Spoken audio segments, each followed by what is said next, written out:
Hello, જય શ્રી રામ, જય માતાજી મિત્રો. આ ડેઈલી કરતા વહેલી ઉઠી ગઈ છું કેમ કે આજ ઘણું બધું કામ છે. એક તો આજ 11સ છે ને મોટામાં મોટી 11સ છે એટલે હું રહેવાની છું. એટલે આખું ઘર સાફ કરીને દીવાબત્તી કરવાના છે. એ પછી ભલગામ જઈને મારા 10:30 સુધી પાછું બાટવા આવવાનું છે કેમ કે એસોમાં મીટિંગ છે. અને ઘરનું બધું કામ, આ જો ઘર બધું કેમ પડ્યું છે એ બી બધું કામ બાકી છે. ને ચાલો ફટાફટ ઘરના કામે લાગી જાઓ. એમ કે છે કે આજે મોટામાં મોટી એકાદશી છે કેમ કે પરસોત્તમ મહિનો ચાલુ છે અને પરસોત્તમ મહિનો તો 5 વર્ષમાં એક જ વાર આવે. અને એ મહિનાની એકાદશી એટલે મોટામાં મોટી એકાદશી કહેવાય. એટલે અમે તો બધા રહ્યા છીએ એકાદશી. તમે લોકો રહ્યા છો કે નહીં? કમેન્ટમાં જણાવજો.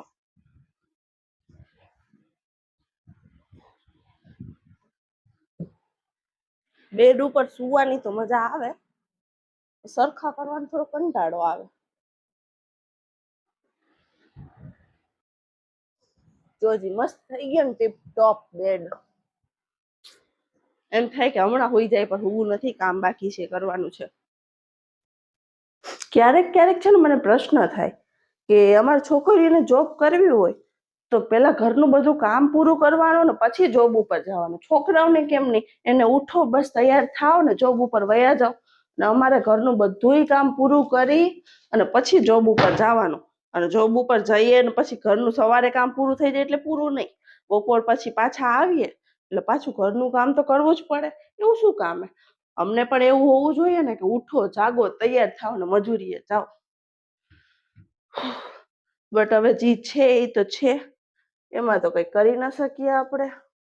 કરીએ બીજું તો શું થાય. અને એમાં એવું નથી કે બ્રિજન મને હેલ્પ નથી કરતા. બ્રિજન મને ઘણી વસ્તુ, ઘણા કામમાં હેલ્પ કરે. બટ અમુક વસ્તુ, અમુક કામ તો આપણે જ કરવા પડે. થાકી જાય બટ હાલે.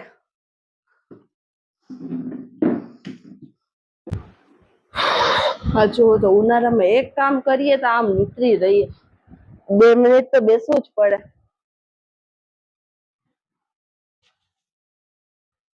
બહુ જ ગરમી છે. અસહ્ય. 2 મિનિટ વેસ્ટ કરીએ.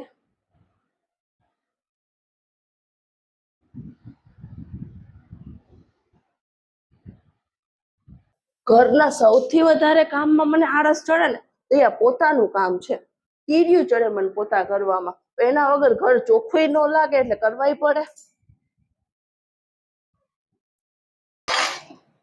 ને અત્યારનું હવે આ છેલ્લું કામ છે. પતે એટલે ઝાડ છૂટે. સોરી, વાસણ થોડાક મને હે ને આમ ધડામ ધડામ ફેંકવાની ટેવ છે. આ કામ પતે એટલે જાન છૂટે.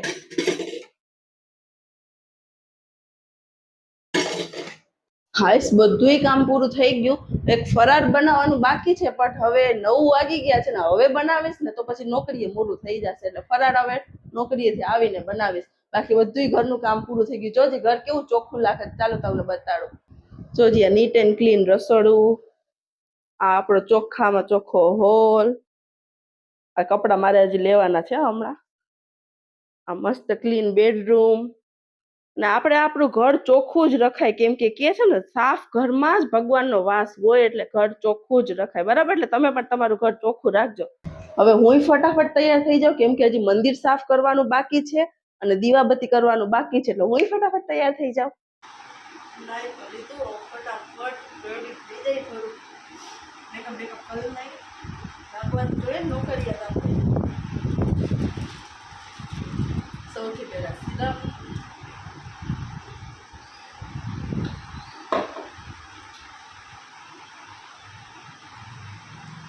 સિરમથી હેર મસ્ત સ્મૂથ સ્મૂથ લાગે.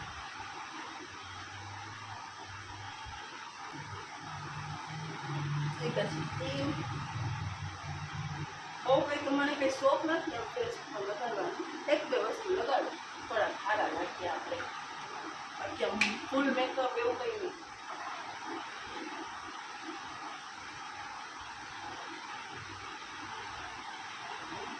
ને આમે આ ગરમીમાં કંઈ ગમતું જ નથી. પરસેવામાં આવે મેકઅપ કર્યો હોય તો એ બી મટી જ જાય. પછી આઈલાઇનર, એના વગર તો ફેસ આમ અધૂરું અધૂરું લાગે. આટલામાં જો તો પરસેવો કેવો વળે છે. ચલો પહેલા અમે મંદિર સાફ કરી લઈએ, પછી બાકીના તૈયાર થઈને પછી જઈશું. ચલો ઘરનું મંદિર સાફ કરી લઈએ. હમણાં આટલા દિવસ બહાર હતી એટલે આમ સાફ સફાઈ નથી થઈ. આ મસ્ત ચોખ્ખું કરી નાખ્યું.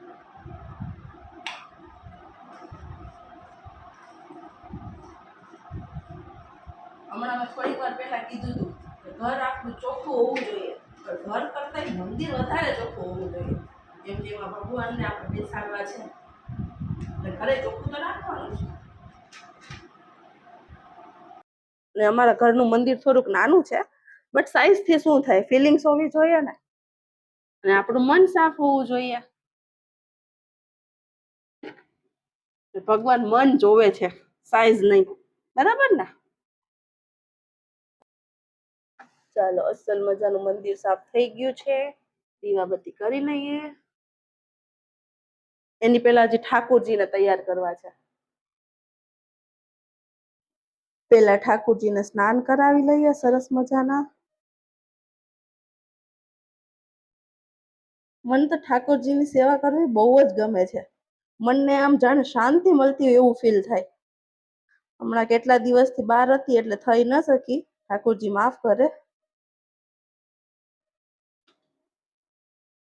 વાહ વાહ, દુખડા લઈ લો. આ મેં ઠાકોરજીનો આખો સિંગરનો નવો સેટ લીધો હે, કપડા ને બધું.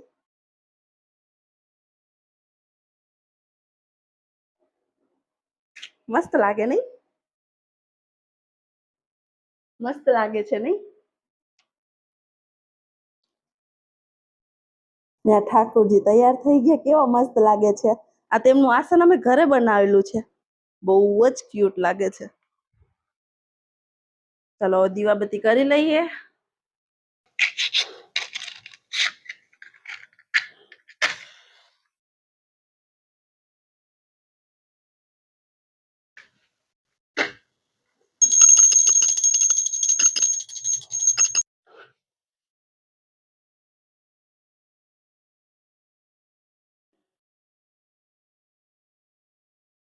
ચાલો ગાઈસ હવે નીકળીએ, કેમ કે હજી ભલગામ જઈને પાછું બાટવા આવવાનું છે, કેમ કે અહીંયા 10:30 મીટિંગ છે અને ઓલરેડી 9:30 વાગી ગયા છે, એટલે કલાકમાં મારે ભલગામ જઈને પાછું આવવાનું જ છે. અને વિડીયો ગમ્યો હોય તો વિડીયો લાઈક શેર કરવાનું ના ભૂલતા. રોજ આવા લોંગ વિડીયો જોવા માટે ચેનલને સબસ્ક્રાઇબ તો કરી જ લેજો. Bye bye.